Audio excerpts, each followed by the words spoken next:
يا رب كلكم تكونوا بخير. النهاردة هننفذ مع بعض الجوانتي ده بغرزة الجراني. طبعا زي ما انتم شايفين الألوان بتاعته دي كانت بواقي خيط معايا من خيط الجنجاه. كنا اشتغلنا قبل كده مع بعض باللون ده كوفيتين، واحدة كانت بغرزة الجراني دي والتانية كانت بغرزة حشو. آه الغرزتين طبعا مناسبين للرجالي حريمي أطفال، لكل الأعمار. وكنا متفقين برضو ان الألوان بتكون من اختيارك انتي او حسب الألوان اللي بتلاقيها وتقدري تنفذي بيها الموديل بتاعك. آم، طبعا حاجة كمان انا لقيت ان الحمد لله الكوفية بتاعت الجوانتي ده بغرزة الجراني عاملة نسبة مشاهدة عالية الحمد لله ونسبة أرباح عالية. فقلت لازم ان انا اكمل معاكم الطقم بنفس اللون، بحيث ان انتوا لما تيجوا ان شاء الله تنفذوا ورايا الغرزة دي سواء بقى رجالي او حريمي بالالوان اللي تحبوها تلاقوا ان الطقم كامل. كمان ان شاء الله الفترة اللي جاية هعمل لكم ايس كاب بنفس الغرزة او بحاجة مشابهة بحيث ان هو يكون طقم كامل. طبعا الخيوط دي اتجمعت معايا من كذا شلة اشتغلت بيها. والجوانتي عامل حوالي 52 جرام، كل فردة عاملة حوالي يعني احنا ممكن نتكلم في 28 مثلا جرام او 27 جرام، بيرجع لحسب الخيط اللي بتستخدميه. انا هنا كنت مستخدمة خيط اليزا بريكم باتك، طبعا اللون الجنجاه ده وكنا اشتغلنا بيه قبل كده الكوفية. هتلاقوا الدرجة بتاعتها على التيكت بتاع البقرة نفسها في فيديو الخاص بالكوفية. يلا بينا نبدأ نشتغل علشان ما طولش عليكم ونبدأ نشوف هننفذ ازاي الجوانتي مع بعض. طبعا الفردتين لازم يكونوا شبه بعض وقد بعض وكل حاجة علشان يكون الشغل بتاعي متساوي. ما تنسوش تعملوا لايك للفيديو، سبسكرايب للقناة، وكمان تشجعوني بكومنت بسيط كده. وكمان لو هتنفذي ورايا الغرزة دي ابعتيلي الصورة بتاعتها على صفحة الفيسبوك سارس كروشيه اند كيتشن. هستنى رأيكم كمان في التعليقات. يلا بينا نسمي الله. اول حاجة هنا انا بدأت الاسورة بتاعت الجوانتي بالطريقة دي. طبعا هسيب لكم طريقة خاصة بالاساور. بداية اي جوانتي لازم نكون عاملين الاسورة دي، وكمان المقاس بتاع الاسورة من هنا لازم اكون يا اما واخدة المقاس بتاعي يا اما بقيس على حاجة للشخص ده، او بالمقاسات كده بالتقريب. لازم برضو اخد المقاسات بتاعة الشخص اللي هشتغل بيها الجوانتي بتاعي. الحاجة التانية غرزة الجراني احنا عاملينها بالشكل ده زي ما انتوا شايفين، بس مفيش سلاسل بين كل مجموعة والتانية علشان الغرزة انا عايزاها تكون بالشكل ده، تكون سلسة شوية، مش عايزاها تكون معقدة وفيها سلاسل كتير. برضو هي ما بتستخدمش معايا خيط لانها يعتبر مفرغة. نبدأ بقى نشتغل مع بعض، نبدأ نقلع الجوانتي ده وهيكون جنبينا هنا كده. وعندي هنا الخيوط بتاعتي. طبعا انتوا هتستغربوا من شكل الخيوط ان هي يعتبر حتت صغيرة من كل حاجة. انا عملتها بالشكل ده علشان يمشي تدريجي باللون اللي انتوا شايفينه ده، يبقى تحت اسود وهكذا طالع تدريجي لغاية ما نوصل للون الازرق ده. طبعا انا هستخدم ابرة رقم 3.5، وطبعا اساسي معايا المقص. تمام، هنبدأ بقى نشتغل الغرزة بتاعتنا. طبعا بالنسبة للاسورة هتلاقيها في صندوق الوصف زي ما اتفقنا. بالنسبة كمان للغرزة بتاعتي انا هبدأ معاكم من بداية الغرزة دي اللي هتكون الاساس بتاعي، لكن الاسورة نفسها والسطر اللي اشتغلته هنا سايبهولكوا تحت في صندوق الوصف، تقدروا ترجعوا له ونبدأ مع بعض. الغرزة دي بتكون بداية الغرز اللي بتقدري تشتغليها على اي جوانتي. بعمل كده سلسلة ارتفاع وسلسلة تاني، يبقى عندي سلسلتين ارتفاع. ألف الخيط على الإبرة، وفي نفس المكان اللي عملت فيه سلاسل ارتفاع هشتغل فيه 2 عمود بلفة. ادي 1 2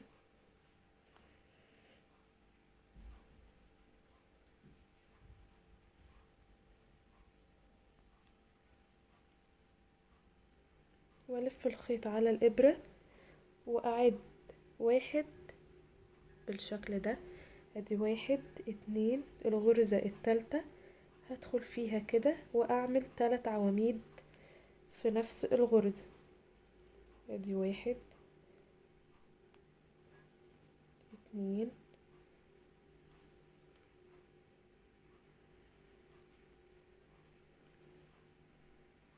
3.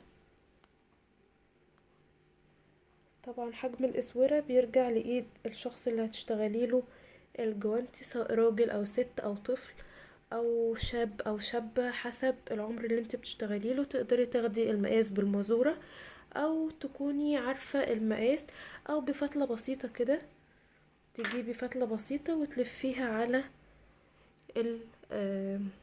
اسورة الشخص، وبناء عليه بتقدري تحددي. طبعا بتسيبي كمان يعني وسع كده علشان تقدري تحددي ان دي الاسورة اللي هتشتغليها للشخص.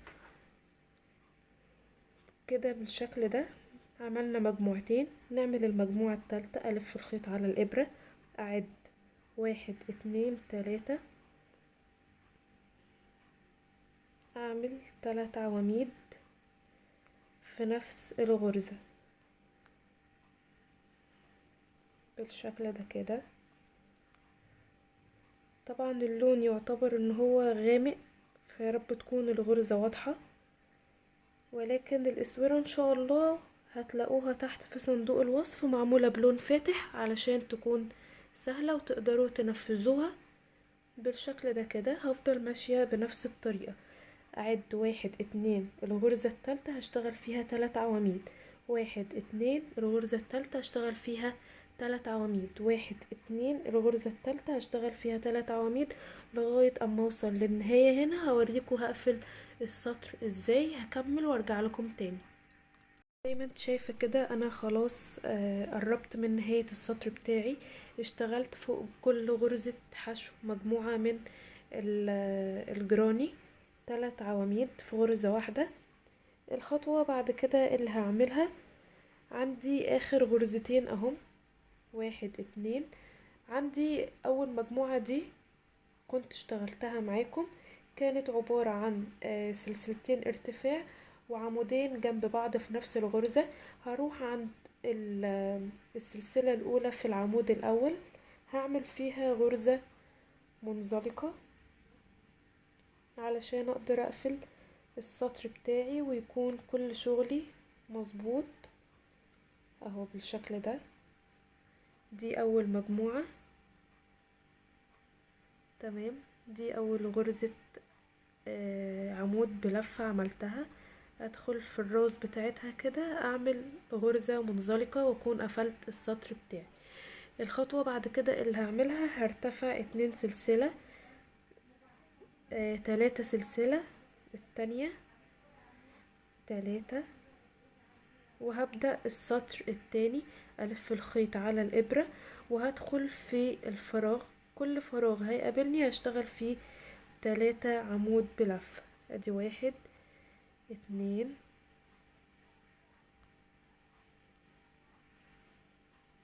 3.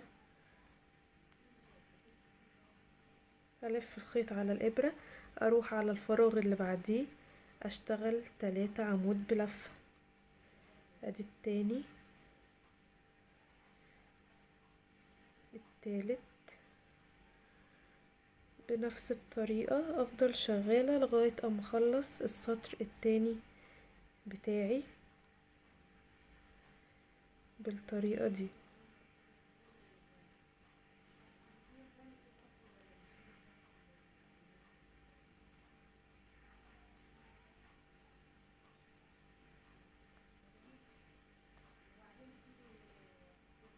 2 3. اكمل لنهاية السطر وارجع نقفل السطر التاني ونبدأ السطر التالت مع بعضنا. وصلت لنهاية السطر بالشكل ده كده زي ما انتوا شايفين. طبعا زي يعني لو تلاحظوا هنا عندي عمود لوحده طالع كده بالشكل ده، وعندي كمان هنا المجموعة بتاعتي ماشية سليم، بس في مجموعة هنا وفي الفراغ ده هلاقي العمود ده لوحده، فهبدأ اشتغل عمودين معاه بحيث ان هما يبقوا مجموعة جراني مع بعض. فهدخل في الفراغ ده اعمل عمودين بلفة، ادي واحد وادي التاني، والعمود اللي لوحده ده هعتبره من ضمن المجموعة دي. هروح على اول عمود بلفة كنت عاملاه في المجموعة دي هشتغل فيه غرزة حشو بالشكل ده. تمام، وبكده يكون السطر بتاعي ماشي تمام وكل الشغل بتاعي مظبوط.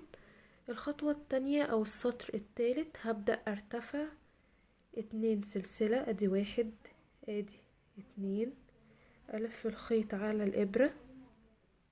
تمام كده، وفي نفس الفراغ ده هشتغل فيه 2 عمود بلفة. هنشتغل واحد يكون 2 سلسلة وواحد 3 سلسلة.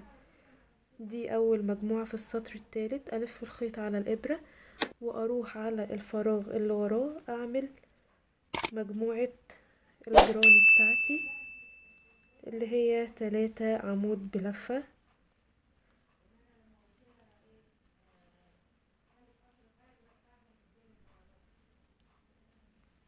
اللي وراها نفس الطريقة 3 عمود بلفة في كل فراغ هيقابلني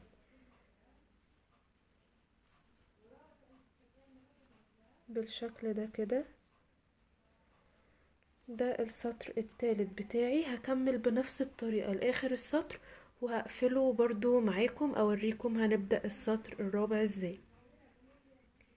كده انا هقفل السطر التالت. الخطوة بعد كده اللي هعملها هقفله ازاي. هروح عند اول عمود كنت اشتغلته هعمل غرزة منزلقة وهرتفع 3 سلسلة، الف الخيط على الابرة وهروح على الفراغ اللي هيقابلني اول واحد واعمل مجموعة الجراني بتاعتي. ده السطر الرابع. طبعا هتفضلي شغالة بنفس الطريقة وشكل حلزوني لغاية اما توصلي للطول المناسب اللي هيكون عند الصابع الكبير حسب عدد السطور اللي انتي عايزة تشتغليها وحسب طول الجوانتي بتاعك. انا كنت عاملة الفردة اللي انا اشتغلتها عملت لغاية صابع الابهام حوالي 10 سطور. اوريكم برضو عملت 10 سطور بالشكل ده اهو لغاية هنا. من اول هنا الاسورة لغاية فوق الصابع كده عملت 10 سطور. نفس الحكاية هنفذها في الفردة التانية. ده السطر الرابع. بفضل شغالة كده بنفس الطريقة وهكرر السطرين اللي فاتوا بالظبط. هشتغل واحد يكون بدايته 2 سلسلة والتاني هيكون بدايته 3 سلسلة بنفس الطريقة دي. ده اخر سطر هنشتغله مع بعض وبعد كده انا هكمل لل10 سطور بتوعي ونرجع نبدأ نظبط صابع الابهام بتاعنا.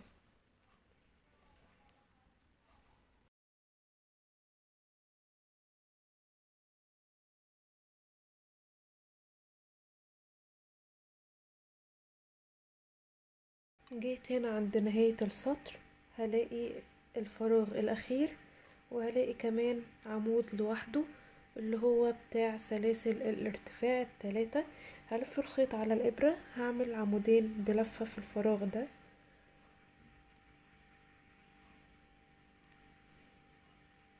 واروح عند السلسلة رقم 3 في العمود اللي كان عبارة عن 3 سلاسل ارتفاع واعتبرته عمود، هشتغل فيه منزلقة بالشكل ده، واطلع السطر الجديد بسلسلتين ارتفاع، والف الخيط على الابرة، واول فراغ هيقابلني اشتغل فيه 3 عواميد بلفة، واللي وراه 3 عواميد بلفة، وهكذا لغاية اما نخلص السطر بتاعنا. انا هفضل شغالة بنفس الطريقة، واحد هيكون 3 سلاسل ارتفاع والتاني اللي وراه هيكون سلسلتين ارتفاع، ووريتكم هنشتغلهم ازاي. هكمل اوصل لعدد 10 سطور زي الفردة دي لغاية الصباع ده، وهرجع لكم نعمل مكان للصباع بتاعنا حسب المقاس اللي انتي شغالة بيه. انا اشتغلت ال10 سطور اللي قبل صابع الابهام. طبعا السطر بتاعي ده انا وصلت فيه ان هو هيكون 2 سلسلة ارتفاع، وفي اول فراغ هيقابلني هشتغل فيه 2 عمود بلفة، ودي هتكون اول مجموعة معايا من مجموعات الجراني بتاعتي.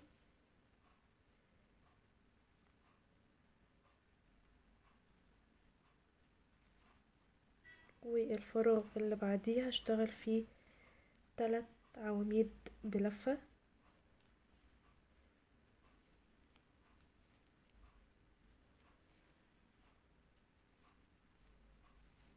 واللي بعده 3 عواميد بلفة،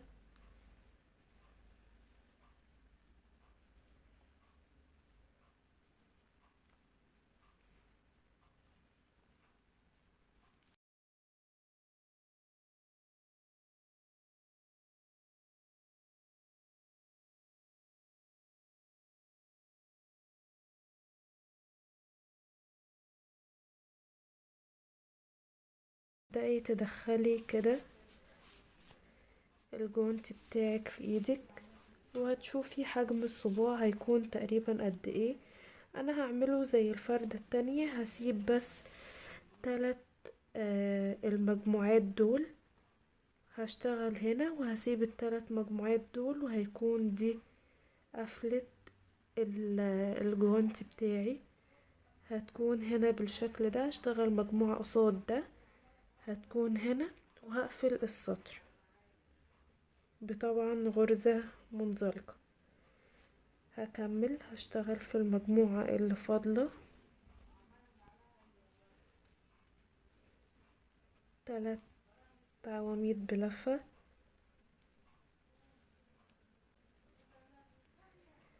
هبدأ اتنقل هنا.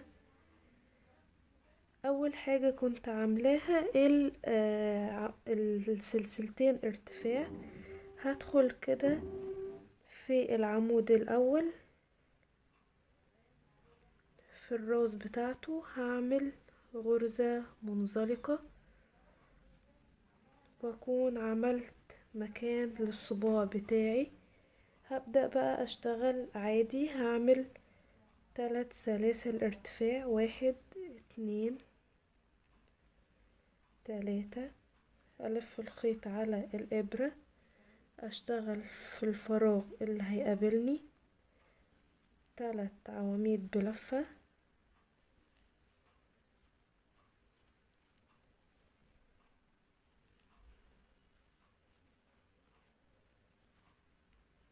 واللي وراه كمان 3 عواميد بلفة،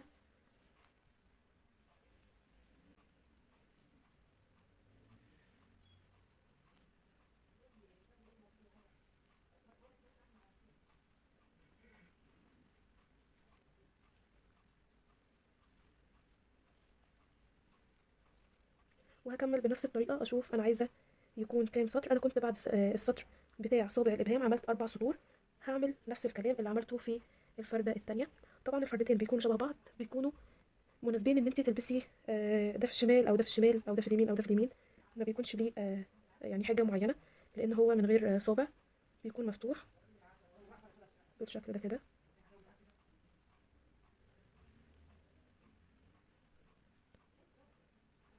نقفل مع بعض برضو السطر بتاعنا، اوريكم هنشتغل اخر مجموعة ازاي.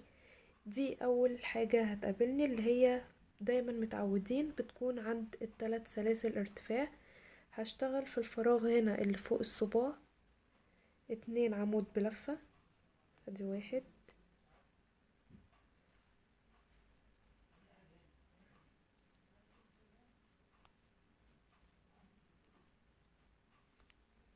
2